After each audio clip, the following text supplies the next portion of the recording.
আমরা আজকে চলে এসেছি মাহিয়ারি কুন্ডু চৌধুরী বাড়ি। এখানকার শ্রী শ্রী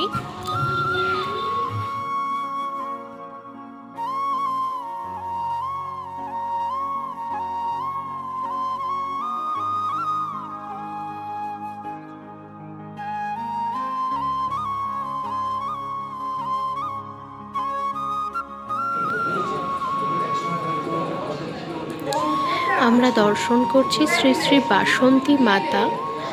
এখানে মা হরগৌরী রূপে পূজিত হন। মা এখানে সপরিবারে আসেন। মায়ের সঙ্গে মহাদেব, লক্ষ্মী, সরস্বতী, কার্তিক, গণেশ সবাই রয়েছেন। হুবহু দুর্গা পুজোর আদলেই এই পুজোও হয়ে থাকে, বাসন্তী পুজো।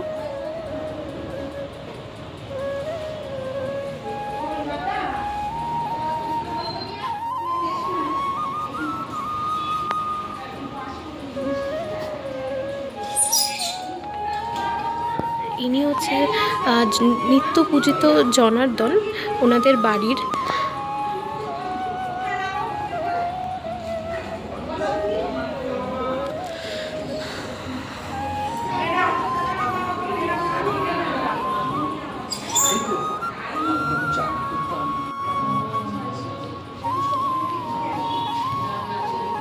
এটা হচ্ছে বাসন্তী পুজোর নির্ঘণ্ট। এখানে সবটা দেওয়া রয়েছে। এটা আমাদের মহিহারি কুন্ডু চৌধুরী।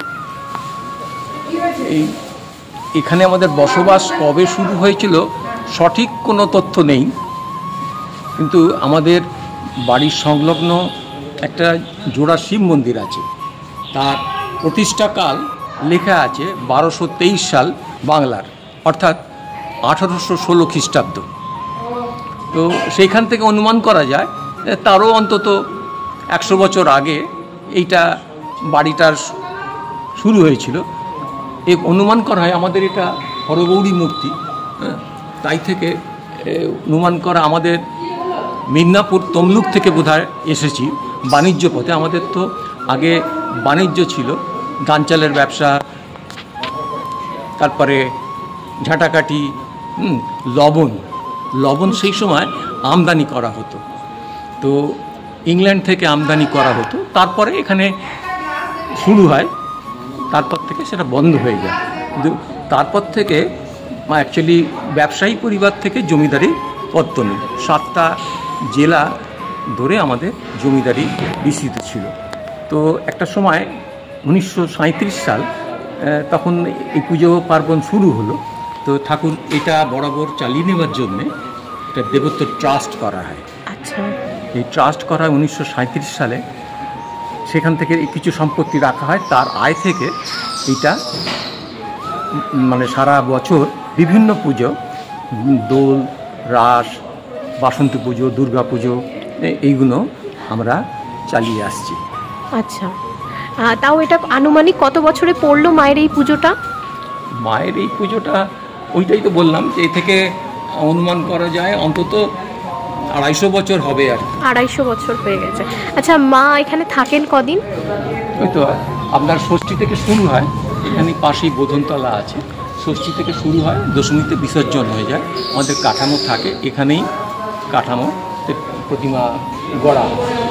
আচ্ছা, আর আমাদের এটা গৃহদেবতা নারায়ণ ছিল, ওনাদের এইটাইতেই দুর্গাপুজো হয়, ওটা বলে এই কাঠামোতেই। হ্যাঁ, এই কাঠামো এই সেটাও হরগৌরী একই মূর্তি, কিন্তু দুবার হয়, দুবার।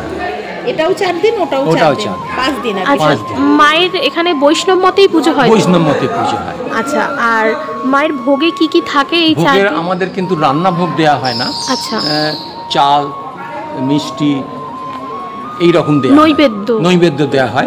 আর রাত্রে শীতল দেওয়া হয়, সেখানে ওই লুচি, মিষ্টি, বিভিন্ন রকম নারকেলের মিষ্টি থাকে। আচ্ছা, এটা কি আপনাদের বংশের কেউ স্বপ্নাদেশ পেয়েছিল বা সেরকম কি কথিত কিছু জানেন নাকি? কিছু এর পাশে দেখবেন মাকড়চণ্ডী মন্দির আছে, গেছেন? হ্যাঁ, ওই যে বসুধা পুজো হয় না, বসুধা পুজো দেখে গত বছর এই বিয়ের সময় সেইখানে দেখবেন। তো আমাদের রামকান্ত কুন্ডু চৌধুরী, তার থেকেই মানে তার প্রতিপত্তি আর কি। তো ওই মাকড়চণ্ডী মন্দিরও আমাদের প্রতিষ্ঠা করা, এবং তার সংলগ্ন হাট ফাট যেগুলো আছে, মানে তার আয় থেকে এই মন্দিরের খরচা নির্বাহ হবে এইরকম একটা পরিকল্পনা ছিল। তো এখনও আমাদের এ আছে, দেখবেন ওইখানে রামকান্ত কুণ্ডু চৌধুরীর এ আছে 1228 সাল। আচ্ছা, ওইটা আছে মনে হয় ভিডিওতে, ওটাও ভিডিও করেছি, সারা হয়নি, আপলোড করা আছে। আচ্ছা, আর একটু জিজ্ঞাসা করব, বলছি মায়ের এখানে দুর্গা পুজোতে যেরকম হয় সেই সব কি আচার নিয়ম পালন হয় এই পুজোতেও? হ্যাঁ, বাসন্তী পুজোতেও, মানে ওরকম সন্ধ্যা ওই কি বলে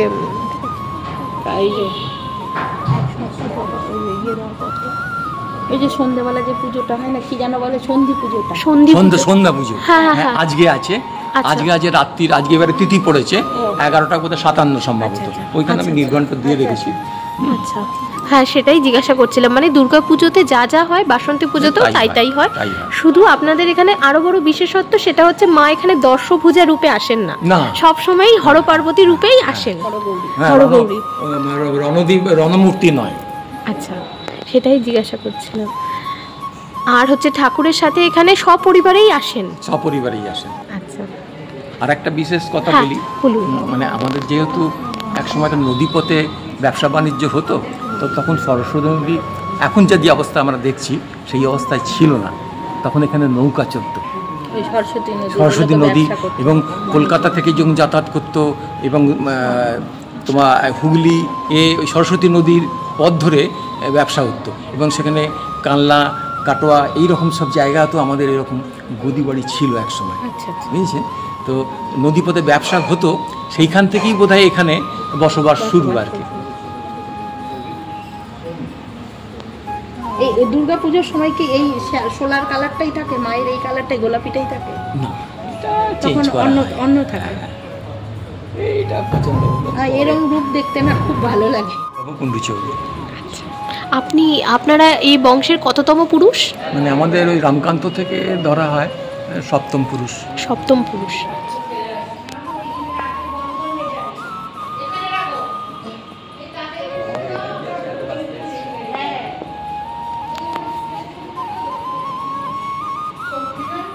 পুজো হয় না এখানে কোথাও?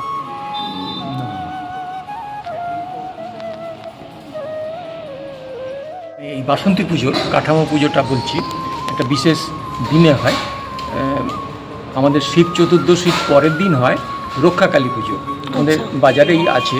আমরা তো বৈষ্ণব, তো কিন্তু গ্রামের লোকে মহামারী আসে, সেই সময় গ্রামের লোকের অনুরোধে আমরা রক্ষাকালী পুজো বৎসরে একদিন পুজো হয়, হ্যাঁ, সেটার মন্দির তৈরি করা হয়েছে, সেইখানে পুজো হয়।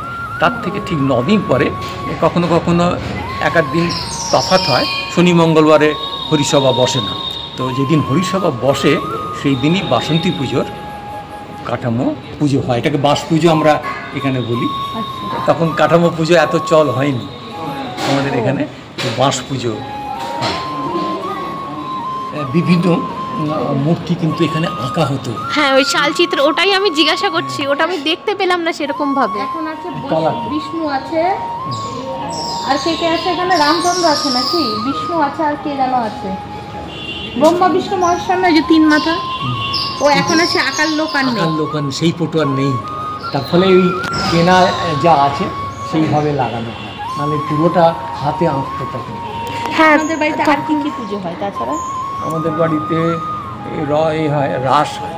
ও, রাসের সময় তাহলে সাজানো খুব সুন্দর হয়, সাজানো হয়, এখানে পুরোটা হয়, এগুলো হয়, ও পুতুল দিয়ে পুরো। ও, আগে এটা অনেকে ছিল, এখন সব ওই সব জমি দখল মুক্ত, মাঠের সামনে এইসব ছিল, তখন পুতুল নাচ হতো, যাত্রা হতো এইখানটায়। এখন সব আর্থিক কারণও তার সঙ্গে আছে অবশ্যই।